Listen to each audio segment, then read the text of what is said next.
6 de la mañana con 57 minutos. Le damos la bienvenida a Marcelo Espinel de la Fundación Ciudadanía y Desarrollo. Marcelo, ¿qué tal? Bienvenido. Gracias Eduardo, por asistir. muy buenos días. Queremos un poco, en el marco de esta declaratoria de la Asamblea Nacional de Naciones Unidas con relación al Día Internacional de Lucha contra la Corrupción, qué es lo que sucede con nuestro país y en la región, pero particularmente en nuestro país, con estos esfuerzos que ha venido impulsando el Ejecutivo y de la mano también con el Legislativo para encaminar leyes. ¿Son suficientes el mecanismo legal, si se quiere, para que de alguna manera podamos ir alineados a los objetivos que plantea Naciones Unidas?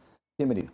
Muchísimas gracias. Bueno, en los últimos años es cierto que el Ecuador ha mejorado el índice o su posición en el índice de percepción de la corrupción, que es un índice elaborado a nivel mundial por la organización Transparencia Internacional. Sin embargo, Ecuador aún se sigue puntuando como el cuarto país más corrupto de la región y está en la posición 114 a nivel mundial. Es decir, que la corrupción sigue siendo un problema en nuestro país. Pero lo que tú dices es mucho más cierto aún.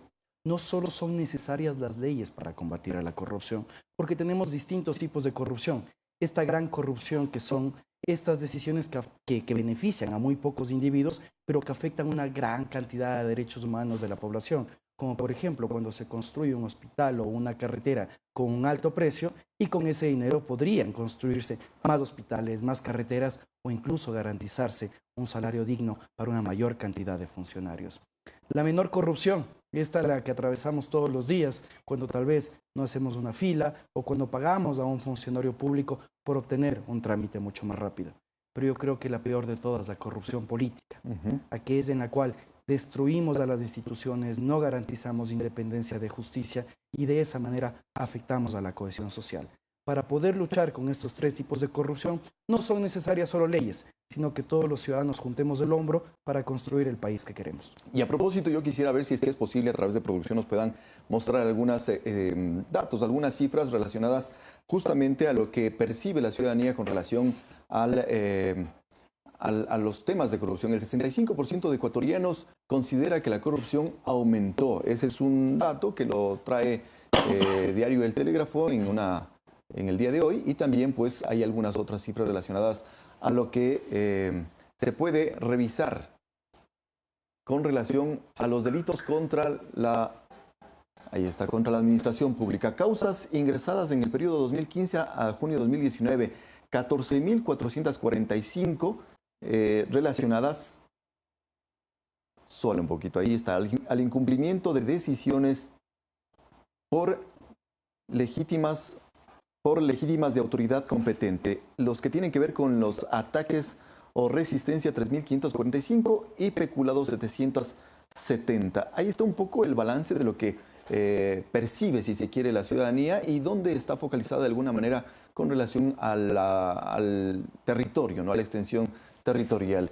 Y las causas ingresadas por delito en corrupción, el número de casos son 710, sobre todo los que tienen que ver con el mayor problema que aqueja al país con relación a la corrupción. ¿Qué podemos decir? El peculado, sobre todo, ¿no? Es un tema que se menciona en esta infografía de Diario Telégrafo.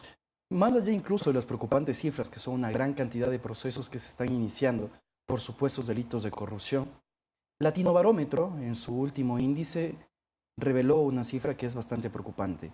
Más del 48% de los ciudadanos latinoamericanos, si es que conocen un caso de corrupción, prefieren no denunciarlo. Mientras que otro 48% aproximadamente, si es que conocen un caso de corrupción, están dispuestos a denunciarlo. La sociedad está completamente dividida. Existe temor tal vez a la presentación de denuncias contra la corrupción, existe temor tal vez a un tipo de persecución, o incluso hay una cifra que es más alarmante. La Corporación Andina de Fomento establece que apenas el 8% de los ciudadanos creen que el sistema judicial es independiente. Entonces vemos que confluyen una gran cantidad de factores al momento de presentar denuncias y no ser perseguidos, pero también que los corruptos sean sancionados. Desarrollemos un poco estos factores por los cuales la ciudadanía quizás no se involucra en denunciar, por ejemplo, y darle seguimiento a su denuncia. Bueno, la mayor parte de argumentos que logran que el ciudadano no dé seguimiento a las denuncias es porque siente que no existe la debida respuesta por parte de los sistemas de justicia, que la justicia tarda e incluso no llega y que de esa manera es un acto inoficioso presentar. una denuncia contra la corrupción. Ahí tiene tarea que cumplir entonces el sistema judicial ecuatoriano. Los estados, garantizar independencia de funciones, garantizar acceso a la justicia y garantizar eficiencia procesal. Y esa es una deuda que tenemos como ciudadanos o que tienen hacia los ciudadanos del país, que no tenemos aún un sistema judicial independiente. Por ejemplo, el otro día estábamos analizando estadísticas dentro de la Fundación y vemos que es muy lamentable que la Asamblea Nacional en los últimos 2 años ha recibido un total de 14 proyectos de ley que buscan combatir a la corrupción y apenas uno ha sido aprobado. La lucha contra la corrupción requiere de todas las funciones del Estado, requiere también de los ciudadanos. Si es que el Ejecutivo está impulsando iniciativas de lucha contra la corrupción, requerimos también que la Asamblea Nacional actúe con la mayor responsabilidad posible y que dé el tratamiento adecuado a estos proyectos de ley y que también, como comentaba hace un momento, la justicia se caracterice por ser independiente, accesible y eficiente. Ok, vamos entonces a desarrollar el otro aspecto relacionado a los poderes del Estado. La función judicial, por un lado, tiene su tarea que cumplir y hay una tarea pendiente, pero hay 14 leyes, 2 recientemente que están tratándose en la Comisión de Participación Ciudadana, uno auspiciado por el asambleísta Villamar, otro por la asambleísta Cabezas.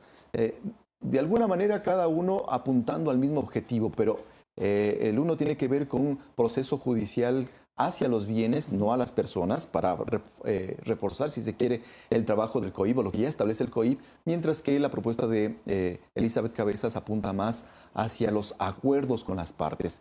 ¿Qué tan beneficiosos podrían ser estos, tomando en cuenta los 14 proyectos que han sido presentados en la Asamblea y que todavía no tienen luz verde, si se quiere? Bueno, las leyes cuando son discutidas y aprobadas en un país es porque tienen que responder a nuevas dinámicas sociales. La corrupción va cambiando. Es necesario implementar nuevos mecanismos para poder combatirla, pero también para poder establecer responsabilidades y tratar de recuperar lo robado. Los proyectos de ley que se han presentado y que se están discutiendo precisamente busca esto, la recuperación de activos, así como también tratar de facilitar las investigaciones. Creo yo que todos los proyectos de ley que se han presentado merecen ser discutidos. La Asamblea Nacional tiene que darle el debido tratamiento a los mismos para poder combatir de mejor manera este mal. Pero ahí nos retrotraemos a la primera parte de la entrevista, Eduardo. Las leyes son necesarias, sin duda que sí, pero también debemos buscar establecer sistemas de integridad en la que todos los habitantes, funcionarios públicos, autoridades electas y ciudadanos cumplamos nuestro rol. Caso contrario, seguiremos afectando los derechos de los sectores menos beneficiados de la sociedad. Hemos revisado entonces lo que tiene que ver con el sistema de justicia y también la participación ciudadana, lo que tiene que ver con la legislatura y otra vez regresamos la mirada al ciudadano. ¿Qué pasa con el Ejecutivo y estos esfuerzos también desde el principio que ha planteado la necesidad de combatir la corrupción? Por ejemplo, la creación de esta Secretaría Anticorrupción y los casos que de alguna manera está auspiciando y siguiendo para que la justicia pueda tener una determinación frente a estos casos denunciados. Bueno, yo creo que en la labor emprendida por el Ejecutivo existen varias aristas. No podemos decir que no es positivo el hecho de que se haya constituido esta Secretaría Anticorrupción con un enfoque más de investigación y también de propuesta normativa. Actualmente, junto con la Secretaría Anticorrupción, la Defensoría del Pueblo y Fundamedios y nuestra Fundación Ciudadanía y Desarrollo, estamos impulsando una nueva ley de transparencia y acceso a la información pública, así como también otras iniciativas del Ejecutivo, como la co-creación del primer plan de acción de gobierno abierto del país. Son iniciativas que tratan de enmarcarse en este concierto internacional de iniciativas anticorrupción, pero también, por ejemplo, vemos con mucha preocupación que la creación de esta comisión de expertos internacionales contra la corrupción hasta el momento no da resultados. Han pasado varios meses en los cuales ellos no han podido iniciar sus actividades y pues es urgente que lo que fue anunciado por el presidente de la República como uno de los mayores hitos en la lucha contra la corrupción empieza a dar resultados. ¿Cómo ha avanzado este trabajo precisamente del gobierno abierto? Una iniciativa que fue impulsada por varias organizaciones del sector de la sociedad civil precisamente para que cobijados, si se quiere, por el gobierno nacional también tengan resultados. Bueno, esto es algo totalmente destacable. Desde el año 2014, desde Fundación Ciudadanía y Desarrollo, empezamos a impulsar el ingreso de Ecuador a la Alianza por el Gobierno Abierto. Lastimosamente, el anterior gobierno era de oídos sordos frente a esta iniciativa, en la cual 80 países son miembros. El gobierno nacional dio cabida al inicio de la co-creación del Plan de Acción de Gobierno Abierto y esperamos que el mismo sea presentado en las siguientes semanas. Un plan que contiene 10 compromisos precisamente en materia de transparencia, de participación y de innovación, en lo que se busca, por ejemplo, que los ciudadanos puedan acceder de mejor manera y de mayor manera a información sobre contratación pública, sobre procesos extractivos, a que veamos si es que está o no funcionando nuestra ley de transparencia o que también busquemos más eficiencia y calidad en los servicios públicos. Creo yo que la construcción de mejores realidades debe hacérsela de manera conjunta y no únicamente basados en la crítica. Si nosotros como ciudadanos no pasamos de la crítica a la propuesta, va a ser mucho más difícil construir el Ecuador que queremos. ¿Qué tan propositivos somos ahora como ciudadanos a propósito de ese lineamiento? Bueno, el Ecuador tiene una ley orgánica de participación ciudadana desde el año 2009 a nivel constitucional.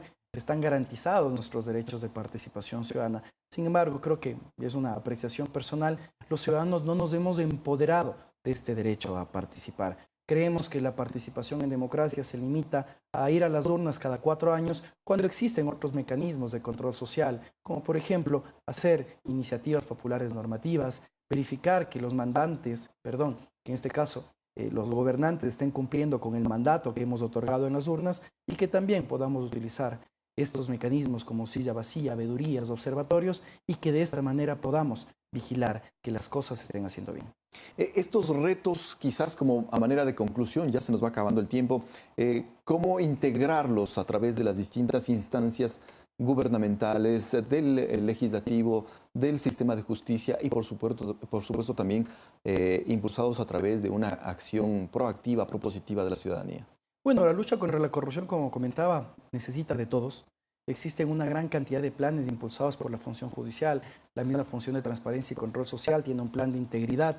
Y creo que sí es momento en el cual nosotros nos sentemos todos juntos en la mesa de una manera muy horizontal y verifiquemos cuáles son los requerimientos que tiene nuestro país en este momento para combatir a la corrupción. Que cada uno de los actores ejecute su rol con responsabilidad y que de esta manera, ojalá en los próximos años ya no estemos en estas ubicaciones tan lamentables de percepción de la corrupción, sino que sigamos aumentando, dando confianza tanto a los ciudadanos, dando confianza al sector de la inversión y que, por ejemplo, nos deshagamos de una cifra tan fea como aquella que salió de parte del Banco Interamericano de Desarrollo que establecía que el 44% de los ciudadanos estaban de acuerdo en que exista corrupción mientras haya obra.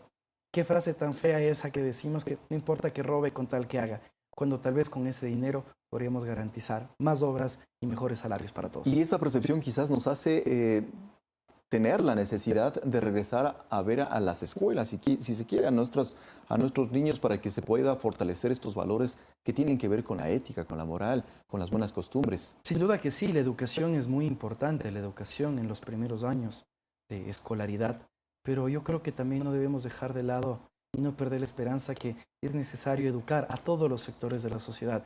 Estar conscientes que esta viveza criolla no nos lleva a ningún lado y que realmente si es que queremos mejores días para todos, es necesario empezar a respetar las normas, a vivir en sociedad y de esa manera aumentar la cohesión dentro de nuestro país. Me quedo con eso, propiciar en todo caso la honestidad criolla, ¿no? Exactamente. Muy bien.